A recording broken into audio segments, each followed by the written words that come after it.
तो surface chemistry के इस पार्ट में हम करेंगे कुछ एक प्रॉपर्टी करेंगे कोलाइडल मिक्सर के बारे में। इसमें सबसे पहला आता है हमारा नाम इलेक्ट्रोफोर्सिस।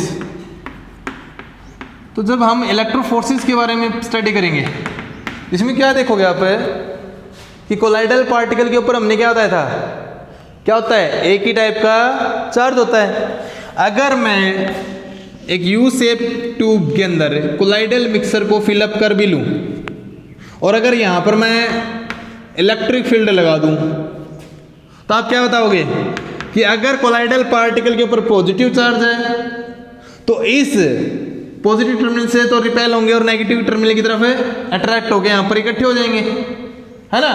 और अगर नेगेटिव चार्ज है तो इस तरफ मूवमेंट हो जाएगा।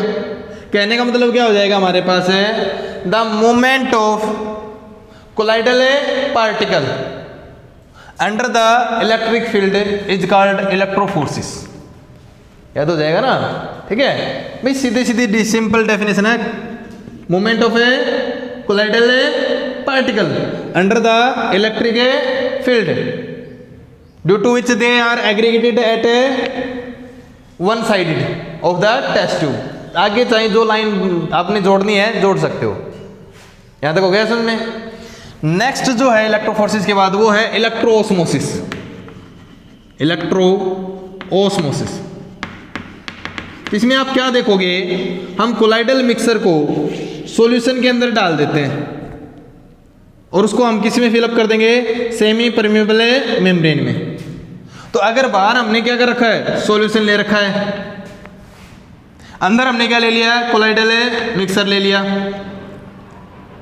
तो तुम क्या बोलते थे कि लोअर कंसंट्रेशन से हायर कंसंट्रेशन की तरफ क्या होगा, सॉल्वेंट पार्टिकल का मूवमेंट होगा through the semi permeable membrane. उसका नाम तो था अकेला ऑस्मोसिस, लेकिन अगर हम यहां पर इलेक्ट्रिक फील्ड और लगा दें तो क्या नाम हो जाएगा, इलेक्ट्रोऑस्मोसिस। तो इन दोनों में एक डिफरेंस तो यही हो गया, इसमें मूवमेंट होता था कोलाइडल पार्टिकल का, इसमें मूवमेंट होगा सॉल्वेंट पार्टिकल का। आगे तो डेफिनेशन सेम ही है जो ऑस्मोसिस की होती थी। कहने मतलब the movement of a colloidal particle from lower concentration to higher concentration through the semi permeable membrane under the electric field is called electroosmosis. इसके द्वारा भी क्या हो जाएंगे, कोलाइडल पार्टिकल उससे अलग हो जाएंगे। यहां तक समझा गया। इससे आगे वाली चीज है वो है कोगुलेशन। आगे वाली जो टर्म स्टडी करनी है हमने वो क्या करनी है भाई, कोगुलेशन। इसका नाम कोगुलेशन बोलो, फ्लोकुलेशन बोलो या प्रेसिपिटेशन बोलो, दो तीन नाम है, थोड़ा थोड़ा डिफरेंस है। अगर कम अमाउंट में सब्सटेंस नीचे बैठता है तो फ्लोकुलेशन हो जाएगा, अगर सारा मतलब बहुत लार्ज अमाउंट में रिएक्शन के अंदर सॉलिड सब्सटेंस नीचे बैठ जाता था तो उसको क्या बोलते थे, हमें प्रेसिपिटेट बोल देते थे, है ना। वही वाली चीज। अब हमने तो एक ही लाइन याद कर रखी है कि कोलाइडल पार्टिकल की साइज कितनी, 1 नैनोमीटर से 1000 नैनोमीटर के बीच में। तो इतनी बड़ी साइज है तो नीचे क्यों नहीं बैठ रहे, क्योंकि उनके ऊपर एक ही टाइप का क्या है, चार्ज है, इसलिए एक दूसरे से रिपेल होते जा रहे हैं। लेकिन अगर मैं इसके अंदर इलेक्ट्रोलाइट ऐड कर दूं तो इलेक्ट्रोलाइट ऐड करते ही क्या हो जाएंगे, न्यूट्रलाइज हो जाएंगे। हैवी तो पहले से है ही, नीचे बैठ जाएंगे ना। तो इस प्रोसेस का नाम क्या हो जाएगा, कोगुलेशन। समझा। कहने का मतलब the settle down of a colloidal particle, the settle down of a colloidal particle on adding the electrolyte in it is called coagulation. आगे समझ। अब कोगुलेशन कब ज्यादा होगा कब कम होगा, इसके लिए क्या आते हैं, हार्डी स्कूल्स लॉ। हार्डी ने कुछ रूल दिए थे। उसने क्या बोला, पहला क्या लगता है, एक तो मैं कम अमाउंट में इलेक्ट्रोलाइट मिलाऊं, एक ज्यादा अमाउंट में इलेक्ट्रोलाइट मिलाऊं, कब कोगुलेशन ज्यादा होगा, जब ज्यादा अमाउंट में इलेक्ट्रोलाइट ऐड करेंगे। तो एक तो ये जो कोगुलेशन है वो किसके ऊपर डिपेंड करेगा भाई, अमाउंट ऑफ इलेक्ट्रोलाइट के ऊपर डिपेंड करेगा।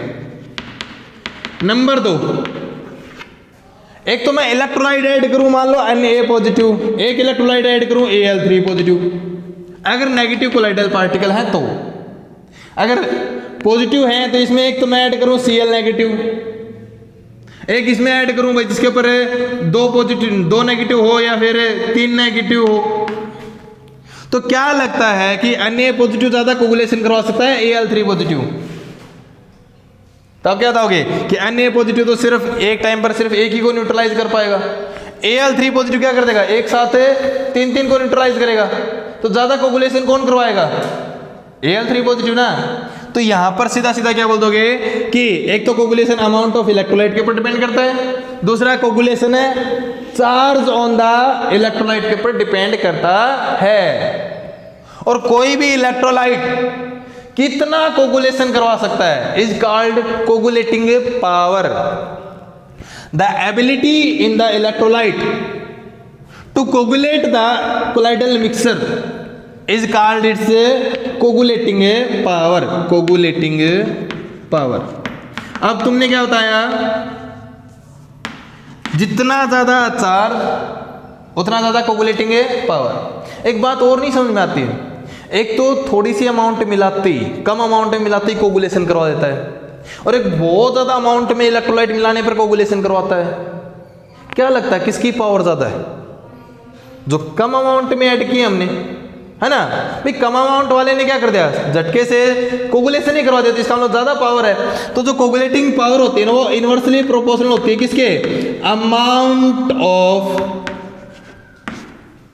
इलेक्ट्रोलाइट के। जितनी कम अमाउंट होगी उतना ज्यादा वो क्या मिलेगी, उसकी कोगुलेटिंग पावर मिलेगी। आगे बात समझ में? ठीक। नेक्स्ट जो चीज है वो है कि अगर मान लो किसी ने कह दिया कि जी अगर इलेक्ट्रोलाइट मिलाने के बाद भी हम चाहते हैं कि कोगुलेशन ना हो तो क्या करें? तो हम क्या करेंगे, इसके अंदर कोई एक चीज और ऐड कर देंगे, एक ऐसी इलेक्ट्रोलाइट और ऐड कर देंगे जो कोलाइडल पार्टिकल के चारों तरफ क्या बना लेगा, एक पतली सी लेयर बना लिया। क्यों? अगर ज्यादा मोटी लेयर बन जाएगी तो पहले से हैवी है ही, थोड़ी सी और हैवी हो गई, नीचे बैठ जाएंगे। तो यहां पर हम एक थोड़ी सी बिल्कुल स्मॉल अमाउंट में एक चीज मिलाएंगे, एक सब्सटेंस ऐड करेंगे जो इसके ऊपर एक थिन लेयर की फॉर्मेशन कर देगा। उससे क्या होगा कि ये जो कोलाइडल पार्टिकल है वो इलेक्ट्रोलाइट के कांटेक्ट में नहीं आ पाएगा, तो न्यूट्रलाइज नहीं होगा, न्यूट्रलाइज नहीं होगा तो नीचे नहीं बैठेगा। ठीक है? तो जो अमाउंट मैं मिला रहा हूं जिसके कारण आगे कोगुलेशन ना हो उसका नाम होता है गोल्ड नंबर। अरे समझे, the minimum amount of substance which prevent the coagulation of a colloidal mixer. आप बुक में देखोगे एग्जांपल मिलेगा कि मान लो हम 10 ml AU गोल्ड का कोलाइडल मिक्सर है, उसका कोगुलेशन स्टॉप करना चाहते हैं, तो उसके अंदर हम 1 ml of 10% NaCl solution add कर देते हैं, तो इसका कोगुलेशन नहीं होता है। तो ये क्या कहलाएगा हमारे पास है, गोल्ड नंबर। तो सिंपल सी डेफिनेशन समझ में आ गई, एक the minimum amount of substance which prevent the coagulation is called gold number. ठीक है? तो ये थी टर्म कुछ जो कि कोलाइडल मिक्सर से जुड़ी हुई थी। अगर आप एप्लीकेशन की बात करें कि ये कहाँ कहाँ पर यूज होता है, तो आप क्या बताओगे, कोलाइडल मिक्सर के अंदर जो डेल्टा की फॉर्मेशन होती है या फिर ब्लू कलर ऑफ स्काई जो है या फिर लेदर इंडस्ट्री है, रबर इंडस्ट्री है, वो सारी इसी मेथड से कोलाइडल मिक्सर की हेल्प से हम एक्सप्लेन कर सकते हैं। फॉर एग्जांपल आपसे कोई पूछ ले कि explain the blue colour of sky, blue colour of sky, तो कैसे एक्सप्लेन करोगे आप? पहली चीज, अगर मान लो मैं किसी सब्सटेंस के ऊपर लाइट ही ना डालूं, अंधेरे में रखूं, तो वो चीज हमें दिखाई देगी नहीं ना। अगर मैं उसके ऊपर रेड लाइट डालता हूं तो लाइट क्या होगी, रिफ्लेक्ट होगी सब्सटेंस से टकरा के, और वो आंखों पे हमारे गिरेगी तो हमें वो सब्सटेंस जो है वो थोड़ा रेडिश कलर का दिखाई देगा। कहने का मतलब ये है कि जो सब्सटेंस है ना वो जिस कलर की लाइट को वापिस से रिफ्लेक्ट करता है, आपने छोटी क्लास में पढ़ रखा होगा कि जो सनलाइट है वो हमारे पर गिरती है, उसमें 7 कलर होते हैं, तो कुछ एक कलर तो हम क्या कर लेते हैं, अब्जॉर्ब कर लेते हैं, और जो अब्जॉर्ब नहीं करते हैं वो क्या कर देते हैं, हम रिफ्लेक्ट कर देते हैं। तो जो रिफ्लेक्टेड कलर है, लाइट है, उसी कलर के हमें दिखाई पड़ते हैं। आ रही बात समझ में? अब क्या होता है कि सनलाइट जब अर्थ के ऊपर आती है तो एटमॉस्फेयर में क्या होते हैं, कोलाइडल पार्टिकल्स होते हैं। अब कोलाइडल पार्टिकल की ना तो साइज बड़ी है और ना ही छोटी है, तो जितनी साइज होती है कोलाइडल पार्टिकल की उतनी वेवलेंथ की लाइट को क्या कर सकता है, रिफ्लेक्ट कर सकता है। तो ये क्या कर देते हैं, सनलाइट से आने वाली लाइट में से ब्लू कलर की लाइट को रिफ्लेक्ट कर देते हैं। वो किसके ऊपर गिरेगी, आसमान पे, मतलब स्काई पे गिरेगी। अगर ब्लू कलर की लाइट गिरेगी तो हमें उसका कलर भी कैसा दिखाई देगा, ब्लू ही दिखाई देगा। आई बात समझ में? कहने का मतलब आगे से अगर आपसे पूछे कोई कि ब्लू कलर कैसे दिखाई देता है तो आप कैसे बता दोगे, द रिफ्लेक्शन या the scattering of A light by the colloidal particle. जो कोलाइडल पार्टिकल हैं वो क्या कर देते हैं, सनलाइट से आने वाली, सन से जो आने वाली लाइट है उसमें ब्लू कलर की लाइट को क्या कर देते हैं, वापस से रिफ्लेक्ट कर देते हैं, मूव कर देते हैं। आई बात समझ में? नेक्स्ट जो चीज है वो इसमें है डेल्टा की फॉर्मेशन। डेल्टा भी इसी तरीके से बनते हैं भाई, जैसे कि मान लो दो रिवर फ्लो कर रही हैं, एक इस तरफ से आ रही है, एक इस तरफ से आ रही है। इसमें कोलाइडल पार्टिकल मान लो पॉजिटिव की फॉर्म में, इसमें कोलाइडल पार्टिकल मान लो नेगेटिव की फॉर्म में। जैसे ही टकराएंगे तो क्या हो जाएंगे, एक दूसरे को न्यूट्रलाइज कर देंगे। न्यूट्रलाइज कर देंगे तो यहाँ पर सेटल डाउन होते जाएंगे, तो यहाँ पर किसकी फॉर्मेशन हो जाएगी, डेल्टा की फॉर्मेशन हो जाएगी। आ रही बात समझ में? आर्टिफिशियल रेन सबसे बढ़िया एग्जाम्पल है। आर्टिफिशियल रेन भी हम करवा सकते हैं आज के दिन। पहले हम देखते थे कि भाई छोटे क्लासेस में रेन कैसे होती है, तुम बोलते थे जब सनलाइट क्या पड़ती है, वाटर सरफेस के ऊपर गिरती है तो वाटर क्या होते हैं, एवोपरेट होते हैं, ऊपर जाके क्या होते हैं, डस्ट पार्टिकल के ऊपर कंडेंस होते हैं और किसकी फॉर्म में चेंज हो जाएंगे, कोलाइडल पार्टिकल की फॉर्म में चेंज हो जाएंगे। ये नई चीज ऐड कर देना उसमें। छोटी क्लास में तो यही बोलते थे कंडेंस हो जाते हैं, हैवी हो जाते हैं, हैवी होकर नीचे गिर जाते हैं। आज नई चीज क्या सीखोगे कि जब सनलाइट वाटर सरफेस के ऊपर पड़ती है तो वाटर इवोपरेट होगा, ऊपर जाके डस्ट पार्टिकल के ऊपर कंडेंस होगा और किसकी फॉर्म में आ जाएगा, कोलाइडल पार्टिकल की फॉर्म में। अगर कोलाइडल पार्टिकल नाम बोल दिया तो सीधी सी बात है, दिमाग में क्या आनी चाहिए कि उनके ऊपर एक ही टाइप का क्या आ जाएगा, चार्ज आ जाएगा।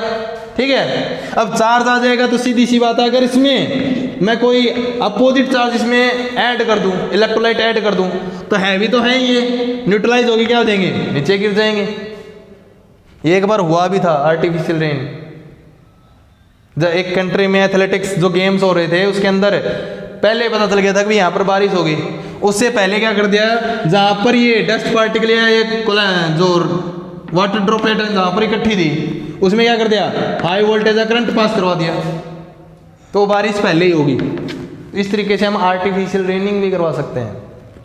आ रही बात में? ठीक है।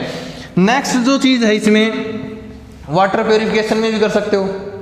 आप बोलते हो कि जी वाटर को प्योरीफाई कैसे करेंगे, अब इम्प्योर वाटर में क्या होगा, वाटर होगी और इम्प्योरिटी होगी, तो या तो हम उसको क्या कर देते हैं, फिल्टर पेपर के द्वारा छान लेते हैं, लेकिन छानने के बाद भी, फिल्टर करने के बाद भी उसके अंदर कोलाइडल पार्टिकल की फॉर्म में इम्प्योरिटी रह जाती है, तो तुम सीधा सीधा क्या बोलोगे कि हम इसमें से क्या कर देंगे जी, हाई वोल्टेज का करंट पास करवा देंगे, कोलाइडल पार्टिकल नीचे बैठ जाएंगे, जो आगे बाहर निकलेगा वो हमें क्या मिल जाएगा, प्योरीफाइड वाटर मिल जाएगा। या फिर एक और बढ़िया एग्जांपल, एप्लीकेशन और भी बढ़िया है, वो है क्या, स्मोक। आपने सबने सुन रखा है कि जो स्मोक होता है वो हमारे लिए हार्मफुल होता है। ठीक है, क्यों होता है, स्मोक होती क्या है, एक हॉट एयर का मिक्सर ही तो है, गर्म हवाएं तो हैं, वो हमारे लिए हार्मफुल कैसे होती हैं। तो तुम उसमें क्या बताते हो कि उस स्मोक में गर्म हवाओं के साथ कार्बन के पार्टिकल्स होते हैं। ठीक है, और वो कार्बन के पार्टिकल अगर हमारे अंदर जाते रहें तो चारकोल के रूप में जमा हो जाते हैं। आ रही बात में? लेकिन अगर वो कार्बन के पार्टिकल ही ना रहे तो फिर कोई प्रॉब्लम नहीं है। तो सीधी सी बात है, हम क्या कर देते हैं, अगर मान लो कोई भी फैक्ट्री में से धुआं निकल रहा है तो यहाँ पर अगर हम हाई वोल्टेज का करंट फ्लो करवा दें तो इस धुएं में जो कार्बन पार्टिकल हैं जो कोलाइडल के फॉर्म में हैं वो क्या हो जाएंगे, हैवी होकर नीचे गिर जाएंगे और ऊपर सिर्फ क्या निकलेंगी, हॉट एयर निकलेंगे, वो हमारे लिए हार्मफुल नहीं होती। आ रही बात में? इसी तरीके से लेदर क्या होता है, कोलाइडल फॉर्म में होता है। रबर किस फॉर्म में होता है, कोलाइडल फॉर्म में होता है। उसके अंदर हम क्या करते हैं, कुछ इलेक्ट्रोलाइट ऐड करेंगे तो न्यूट्रलाइज भी हो जाएंगे और हार्ड भी हो जाएंगे।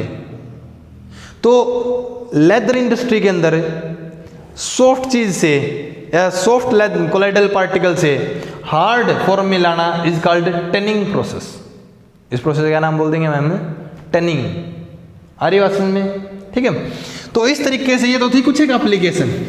अब जो हमारा लास्ट टॉपिक इसमें बचा वो है इमल्सन। तो इमल्सन के बारे में हम पहले भी डिस्कस कर चुके हैं। इमल्सन क्या होता है, हमारे पास है एक ऐसा कोलाइडल मिक्सर जिसके अंदर डिस्पर्सन फेज और डिस्पर्सन मीडियम दोनों के दोनों किस स्टेट में होते हैं, लिक्विड स्टेट के अंदर होते हैं। आ रही बात समझ में, ये दो टाइप का होता है, उससे डेफिनेशन और अच्छी समझ में आ जाएगी। एक ऑयल इन वाटर और एक वाटर इन ऑयल, दोनों एक दूसरे में मिक्स नहीं होते ना हमारे पास, तो किसकी फॉर्मेशन करेंगे, कोलाइडल मिक्सर की। आगे बात समझ में। तो if the dispersion phase and dispersion medium both present in liquid state then they make a emulsion. They are of two types, एक ऑयल इन वाटर, एक वाटर इन ऑयल। समझ गए होंगे नाम से ही, ऑयल इन वाटर का मतलब है डिस्पर्सन फेज का काम कौन करे, ऑयल, और डिस्पर्सन मीडियम का काम कौन करे, वाटर। वाटर इन ऑयल का मतलब क्या है कि कम अमाउंट में कौन होगा आपकी बार है, वाटर, और लार्ज अमाउंट में क्या होगा, ऑयल। हम इसको पहचानेंगे कैसे, तो बहुत सारे तरीके हैं, अलग अलग बुक में अलग अलग मेथड दे रखे हैं। पहला ही मेथड है तुम्हारे पास कंडक्टिविटी मेथड। तो कंडक्टिविटी में आप क्या बता दोगे, सबको पता है कि ऑयल इलेक्ट्रिसिटी कंडक्ट नहीं करता, लेकिन वाटर करता है। अगर उसके अंदर कुछ इलेक्ट्रोलाइट ऐड कर दें तो हम क्या करेंगे, उस कोलाइडल मिक्सर में स्मॉल अमाउंट में इलेक्ट्रोलाइट ऐड कर देंगे। स्मॉल अमाउंट में इलेक्ट्रोलाइट ऐड करने पर अगर कंडक्टिविटी बहुत ज्यादा इंक्रीज हो जाए, तो कंडक्टिविटी कब ज्यादा इंक्रीज होगी, जब ऑयल ज्यादा हो या वाटर ज्यादा हो, वाटर है ना। तो अगर स्मॉल अमाउंट में इलेक्ट्रोलाइट ऐड करने पर कंडक्टिविटी बहुत ज्यादा इंक्रीज हो तो वाटर ज्यादा अमाउंट में है, कहने वाला ऑयल इन वाटर हो गया। लेकिन अगर कंडक्टिविटी के ऊपर कोई ज्यादा इफेक्ट ना पड़े, कब पड़ेगा, जब वाटर कम अमाउंट में, क्योंकि ऑयल में तो चाहे कितना भी इलेक्ट्रोलाइट ऐड करते रहो, तो क्या हो जाएगा हमारे पास है वाटर इन ऑयल। एक इंडिकेटर मेथड है। इंडिकेटर मेथड में क्या बता दोगे कि हम एक डाई यूज करेंगे जो कि ऑयल सोल्यूबल होगी, क्या होगी, ऑयल में डिजोल्व होगी। अगर वो डाई मिलाने पर उसमें कुछ कलर तो आ जाता है, तो कलर कब आएगा, जब ऑयल ज्यादा होगा, डाई डिजोल्व होके उसमें क्या ला देगी, कलर ला देगी। लेकिन अगर कलर ना आए तो इसका मतलब क्या हो जाएगा, वाटर ज्यादा हो जाएगा। अरे वासन में बहुत सारे तरीके हैं। कंसंट्रेशन देख लेना, कंसंट्रेशन में भी यही बोल देते हो। अगर मान लो तुम्हारे पास लार्ज अमाउंट में वाटर है और इसके अंदर थोड़ा सा ऑयल मिक्स है, इसके अंदर थोड़ा सा और ऑयल मिक्स कर देते हैं तो दिखाई देता है ना। लेकिन अगर थोड़ा सा पानी मिला दें तो कुछ फर्क नहीं पड़ेगा ना इसके अंदर। अगर एक पूरी भरी टंकी है पानी की, उसके अंदर थोड़ा सा पानी और ऐड कर दिया तो हमें कुछ ज़्यादा इफेक्ट नहीं पड़ने वाला ना। तो यहाँ पर ऐसे ही बोल सकते हो कि अगर किसी चीज़ की अमाउंट ऐड करने पर कंसंट्रेशन के ऊपर इफेक्ट, नेग्लिजिबल इफेक्ट तो पड़े, तो इसका मतलब वो क्या है, लार्ज अमाउंट में है। लेकिन ऑयल ऐड करते ही थोड़ा सा इफेक्ट दिखाई दिया, तो अगर थोड़ी सी अमाउंट मिलाने पर कंसंट्रेशन पे इफेक्ट पड़े तो क्या है, कम अमाउंट में प्रेजेंट होगी। लेकिन कई बार दिमाग में आता है कि इमल्सन, ऑयल और वाटर तो मिक्स होते ही नहीं है एक दूसरे में। अगर ऑयल और वाटर मिक्स नहीं होते हैं, अनस्टेबल हैं, तो इनको मिक्स करने के लिए कुछ ना कुछ सब्सटेंस ऐड करना पड़ेगा इसके अंदर। एग्जाम्पल दे दूं आपको, हमने साबुन से क्या बनाया था, कोलाइडल मिक्सर बनाया था। तो साबुन जो थी वो क्या कर रही थी, वाटर ज़्यादा अमाउंट में था, और आपने साबुन को टच करके देखा होगा तो थोड़ा थोड़ा ऑयली सा फील होता है उसमें। तो क्या बना देता है, ऑयल इन वाटर, एक इमल्सन की फॉर्मेशन ही तो करता है। अरे आसन में तो ये जो सोप है वो किसका काम कर रही है, इमल्सीफाइंग एजेंट का काम कर रही है। कहने का मतलब ये है कि एक ऐसा सब्सटेंस जो इमल्सन को बनाने में हेल्प करे, दो लिक्विड को मिक्स कर दे, डिजोल्व कर दे, उनको क्या बोलते हैं, इमल्सीफाइंग एजेंट बोल देते हैं। तो अगर आपसे फिर से पूछे कि ऑयल इन वाटर बनाना हो तो हम क्या यूज करते हैं, सोप वगैरह यूज करते हैं। और अगर मान लो वाटर इन ऑयल बनाना हो, तो वाटर इन ऑयल मतलब ऑयल ज़्यादा अमाउंट में हो, तो हम क्या यूज करेंगे, फैटी एसिड यूज कर लेंगे, या फिर एक लॉन्ग कार्बन चेन यूज कर लेंगे अल्कोहल वगैरह की। ठीक है, तो वो क्या कर देगी, ऑयल और वाटर को एक दूसरे में मिक्सअप कर देगी। आगे बात समझ में बात आती है कि हम इसको इमल्सन को बनाए गए क्यों, इसकी एप्लीकेशन क्या क्या है।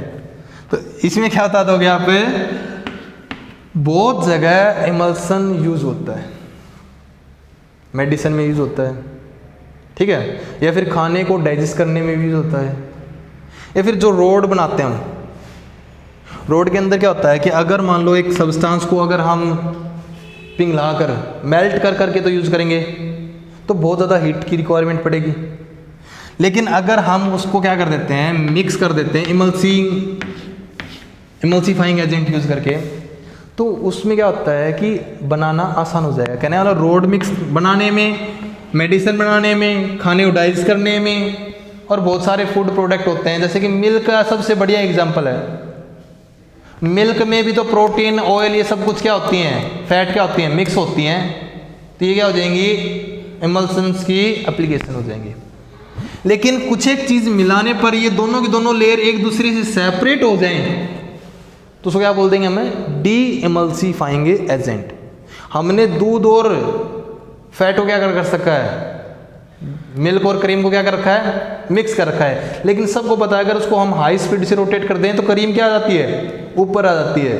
ठीक है, तो कई बार क्या होता है कि कुछ एक सब्सटेंस ऐड करने पर ये दोनों की दोनों लेयर एक दूसरे से क्या हो जाती हैं, सेपरेट भी हो जाती हैं। उसको क्या बोलते हैं हमें, डी इमल्सीफाइंग एजेंट। तो डी का तो मतलब समझते हो ना कि डी का मतलब क्या होता है, अपोजिट। तो इमल्सीफाइंग एजेंट क्या था हमारे पास है, इमल्सीफाइंग एजेंट जो इमल्सन बनाने में हेल्प करे। डी लगाने का मतलब क्या है, दोनों लेयर को सेपरेट करे। यहां तक समझ में आ गया हमारे पास, ठीक है। तो ये थी हमारे तक, अभी तक 5 यूनिट कंप्लीट कर चुके हम। तो इसके अंदर अगर मान लो कोई टॉपिक बच जाता है या किसी भी टॉपिक के ऊपर न्यूमेरिकल पोर्शन करवाना हो स्पेशली, तो आप कमेंट के अंदर मैसेज छोड़ सकते हो। उससे नेक्स्ट डे या फिर कुछ महीनों में उसके ऊपर वीडियो आपके पास मिल जाएगी।